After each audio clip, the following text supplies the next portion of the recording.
Muito bem, estamos a iniciar um assunto importante que tem levantado algumas questões e nesse vídeo eu não pretendo concluir o curso sobre o assunto, mas dar algumas nuances, algumas explicações, levantar também algumas dúvidas sobre o assunto, que é muito interessante. É um assunto muito atual. O que seremos após a morte? Quem é que não quer saber disso? Todo mundo quer saber. Então, nesse vídeo eu quero levantar alguns assuntos, né? Não somente sobre a morte, mas fazendo um paralelo entre a nossa existência aqui e o que levaremos para o outro lado, se é que existe outro lado, como alguém diz. Então, fique comigo nesse vídeo e logo estaremos dando uma conclusão. No final, eu darei também a minha opinião e nós estaremos felizes com a explanação que pretendemos chegar nesse assunto. Muito bom.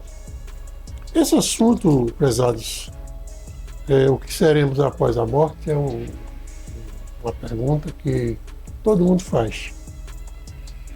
É uma introdução e essa pergunta, o que seremos após a morte, é uma pergunta que todo ser humano sempre tem ali uma dúvida sobre o que seremos após a morte. Sempre existe essa dúvida na cabeça, no coração de cada um de nós.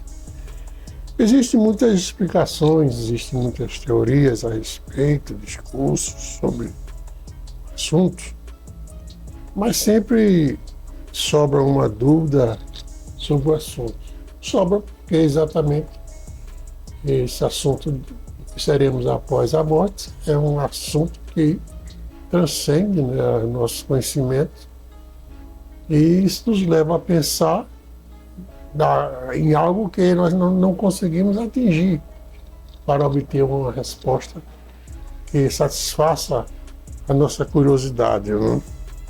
Então, mas o que eu gostaria de tratar nesse vídeo não era exatamente fazer um estudo total sobre o que seremos após a morte, mas eu gostaria de fazer uma ligação, saber qual a ligação que existe entre o nosso corpo, aqui terreno, e o corpo existencial que nós consideramos como um corpo futuro. Porque a Bíblia tem uma posição definida, a ciência tem outra, né? E isso confronta muitas vezes e não chega a um denominador comum, a uma explicação do que seja realmente a realidade. O que nós temos aqui é uma indefinição de modelos que vamos supor aqui no mundo, nesse nosso corpo natural, humano. O que é que nós vemos? Nós temos, por exemplo, temos corpo preto, temos o branco, temos o homem, temos a mulher. Então, temos diversas feições, cada um tem a sua feição. E conforme a sua nacionalidade tem o seu aspecto, né? Mas o que realmente importa dentro do nosso estudo que estamos fazendo agora, o que importa para a vida eterna, a vida futura do outro lado, apesar de que ainda temos e outros que não acreditam na vida futura e outra vertente do contexto, mas o que não importa, aquilo que eu quero chegar nesse vídeo, o que importa não é o aspecto físico que eu tenho aqui, se eu sou casado, se sou solteiro, se sou masculino, feminino, as duas coisas ou coisa parecida. Veja que aquilo que a gente luta tanto nesse lado de cá, tem como ponto principal da vida, não significa nada. Porque nessa vida Nós não podemos definir ou concluir o assunto na sua vastidão, porém, como eu já disse antes, o que iremos expor, o que diz a Bíblia sobre o assunto independente do conflito e posição contrária.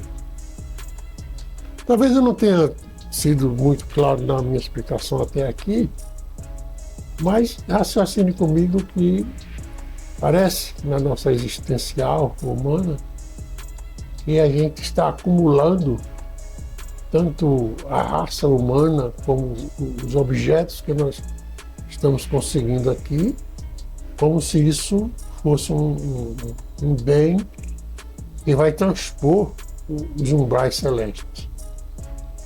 A preocupação do ser humano de adquirir coisas e mais coisas, você vê que tem pessoas que têm terrenos e mais terrenos, casas e mais casas, e tem automóveis e mais automóveis.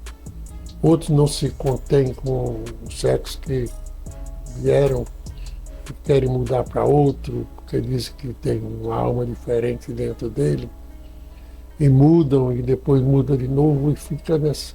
Então isso é uma constante indagação da insatisfação que está no interior do homem e a dúvida do que será o seu futuro.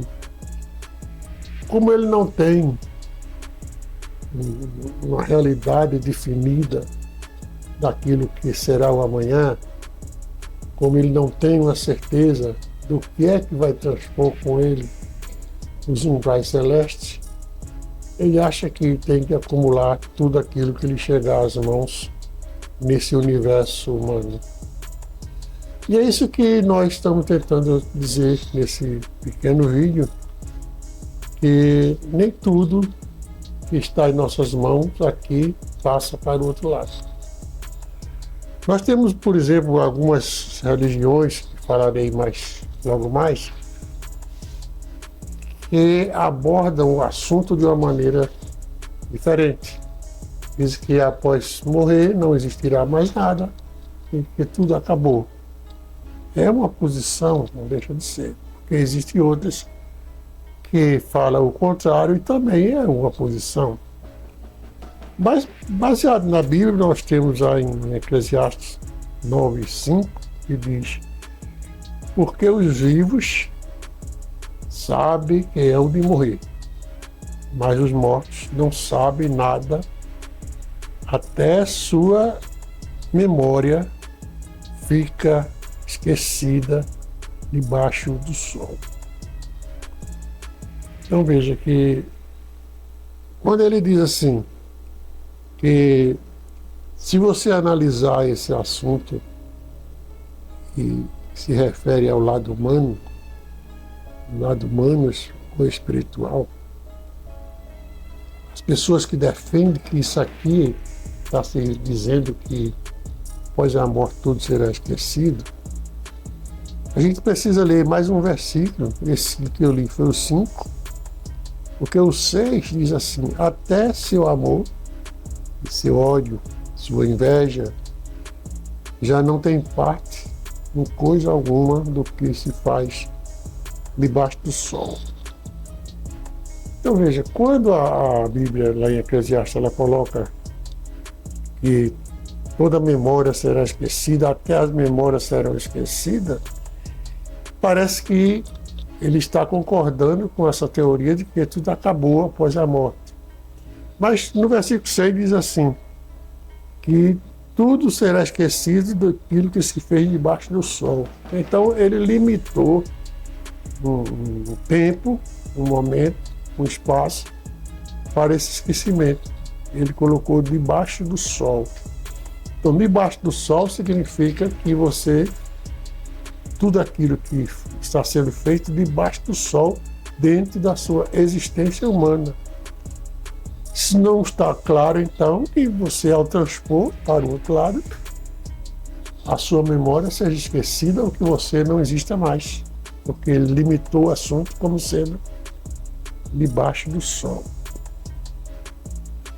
E quando se coloca debaixo do sol, você coloca esse limite de pensamento e deixa uma dúvida agora se realmente vai transpor ou não transpor. Existe dúvida sobre reconhecimento do outro lado. Sabemos quem é quem foi quem, qual é a vantagem, desvantagem disso. Então, do outro lado você vai saber quem foi você vai saber o que você fez. Qual seria a vantagem de você saber ou não saber? Haverá um crescimento espiritual do outro lado, você passou com o nível A, você vai passar com o nível B, existe isso, são coisas que nem a própria Bíblia nos dá uma posição definida, ela nos dá uma posição, mas que não dá detalhes de como isso acontecerá. Então são muitas perguntas que ficam sem resposta e que a sua resposta atual através de religiões, de momentos, de explicações, são apenas teses que deixam uma pergunta no ar, né? Uma dúvida naquilo que é a nossa preocupação. Então, quando nós fazemos um paralelo entre essas duas vidas, e o assunto é o que seremos do outro lado, o que seremos após a morte.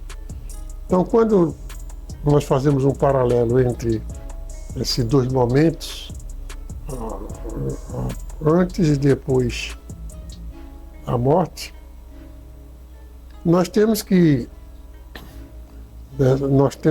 considerar a existência da vida futura, inegavelmente. Mas não estamos desconsiderando a existência da vida futura, nós estamos considerando a qualidade, o momento, o que acontecerá. Porque já vimos que os grupos religiosos eles diferem nas suas mais diversas relações com este assunto. Como já falei antes, alguns dizem que tudo será escuridão, que haverá a morte e está tudo acabado. Outros dizem que entraremos em sofrimento, outros dizem que entraremos em gozo eterno. E outros dizem que passamos aos poucos e vamos aos poucos também pagando os nossos pecados, aqueles que são mais leves, como seria, nós iríamos purgá-los devagarzinho até chegar a uma posição melhor. Então isso entra no mundo da teoria. Não existe uma veracidade que apoie isso aí, né? Porque a própria Bíblia diz: após a morte segue-se o juízo. Ela não diz que haverá nem escuridão, nem haverá paulatinamente uma recuperação. Ela diz que segue-se o juízo. Esse segue-se o juízo também não define quando segue-se, mas em quanto tempo, qual é o espaço de tempo entre a morte e o juízo. Após a morte, tudo bem, segue-se o juízo, mas haverá um espaço de tempo para isso ou será repentinamente? São perguntas. Então veja só, na Bíblia nós temos ainda em Mateus capítulo 22, versículo 30, quando estava uma discussão ali, Jesus explicando ao pessoal, à multidão, sobre a vida eterna, sobre o céu e tal. Então apareceu um grupo que disse a ele que tinha um rapaz que tinha casado uma vez, uma mulher casou uma vez com um irmão, depois casou de novo, outro irmão, e foi casando, e morreu todo mundo. Aí eles estavam em dúvida se, do outro lado, essa mulher que casou N vezes seria esposa de quem? Porque aqui ela casou um monte de vezes. Aí Jesus disse: olha, vocês erram porque vocês não conhecem as Escrituras. No caso, a Escritura ali seria a Bíblia, que seria a Escritura ainda do Velho Testamento, né?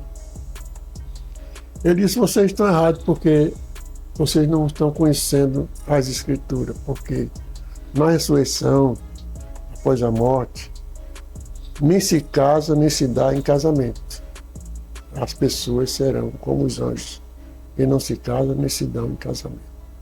Então, com essa palavra, o que é que Jesus fez? Jesus primeiro esclareceu, nos deixa claro a existência de anjos, né? Ele falou que seria como os anjos, então existem anjos, né? E também se ele diz que os anjos não se casam e nem se dão em casamento, ele também deixou bem claro a sexualidade dos anjos, que os anjos são assexuados, porque eles não estão preocupados com essa parte de casamento. Ele disse, então, veja que o assunto ele se torna mais complexo quando você tem aquela mulher com 5 maridos, 6 maridos, N marido, e passa para o outro lado, não tem mais marido nenhum, nem a possibilidade de tê-los. Então, isso, dentro do nosso pequeno estudo, a gente volta a entender que muita luta aqui do nosso lado, terreno, humano, é desnecessário. Porque a nossa vida ela é passageira, ela não tem assim um tempo definido, você pode viver 20, 30, 40, 50 anos, ou um ano só, né? E aqueles que vivem abastadamente, 50 anos, 60 anos, com riquezas, poder, eles o fazem como se aquilo fosse algo que permanecesse para sempre. Se esquece que existe uma passagem, e aquela passagem não vai ser seguida dos bens materiais. Então aqui existe uma luta muito grande, principalmente hoje em dia está havendo uma luta muito grande pela parte feminina, masculina, se fulano é homem, se é mulher, se quer ser homem, se quer ser mulher, se pode ser. Aí a justiça entra no meio, a lei entra no meio, a religião entra nesse bolo também, e fica aquela briga por uma coisa desnecessária, e do outro lado, nem A nem B são homem nem mulher. Então a sua luta é uma luta em vão, que devia haver uma conformação com aquilo que você tem, e não lutar por uma coisa que não vai ser útil aqui e nem transportar os umbrais celestiais. Então, o que seremos do outro lado? O que seremos após a morte? A Bíblia nos dá essas explicações. Primeiro, não seremos aquilo que a gente pensa que é.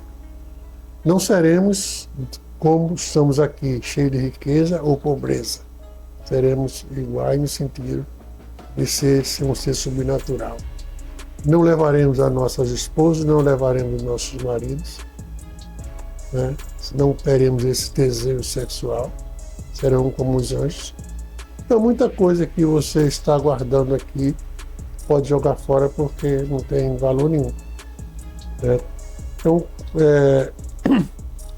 o ser humano, enquanto humano, ele tem em vista a sua passagem para o lado espiritual, e ele tem a impressão de que, ao passar, ele, como eu já disse, ele vai passar com aquela bagagem que ele conseguiu aqui. Portanto, meus amados, como eu disse que no final eu daria também a minha opinião, a minha opinião é que a gente tem que ler mais a Bíblia, tem que orar mais, tem que buscar mais conhecimento de Deus, porque muita coisa que não está escrito serão reveladas pelo Espírito Santo, e outras que o Espírito Santo não revelar, mas com certeza você vai entendê-la quando chegar do outro lado. Amém? Olha, eu tenho um canal, Pastor Armando Silva, no YouTube. O canal tem muitos vídeos, então eu vou deixar abaixo aqui nos comentários, vou deixar o link do meu canal. Trata de assuntos bíblicos. Tem também a minha rede social, tem o Instagram, tem o blog. Tudo isso são voltados para o meio da instrução evangélica. Ultimamente eu estou organizando um grupo é um grupo Educar, onde eu pretendo fazer doações, receber doações para expandir o meu grupo, para dar aulas gratuitas de evangelização da Bíblia a um grupo religioso. Vou deixar também o meu link de doação no comentário desse vídeo. E se você quiser cooperar, você faça isso, entre no meu blog, lá tem as páginas de doação, as explicações do grupo, do que é o Grupo Educar, o Projeto Educar. E ali você pode nos ajudar. Não é para mim, é para o projeto, né? Eu, graças a Deus, já estou velho, não preciso de muita coisa, graças a Deus eu tenho como viver, mas eu também não tenho como pagar para os outros estudar, né? Então eu gostaria de ter essa escola funcionando. Eu quero adiantar que eu não vou viver dessa escola, eu já tenho o ambiente para a escola, eu tenho o computador para a escola, eu tenho material, tenho apostila, eu sou professor, em condições de me formar em teologia, filosofia. Então eu sou o professor e o coordenador, outras pessoas aderiram, como o professor Agostinho, e temos um grupo, professor Abiel, temos um grupo, Andréa também, são pessoas, professores formados, que estão agregando a esse grupo. Então faça a sua doação, se quiserem alguma notificação, alguma nota fiscal, alguma coisa assim, fale conosco, vou deixar também nos meus contatos, e ali nós poderemos ver a nossa comunicação, certo? E quanto ao vídeo, vou deixar no YouTube para que a gente possa continuar usando. Entre lá, se associe, assistam, e para que o meu canal continue crescendo e eu possa ajudar cada vez mais com o conhecimento que eu tenho, que não é muito, mas que a gente ajuda com o que tem, não é? Para o crescimento da obra. Então que Deus nos abençoe, em nome de Jesus.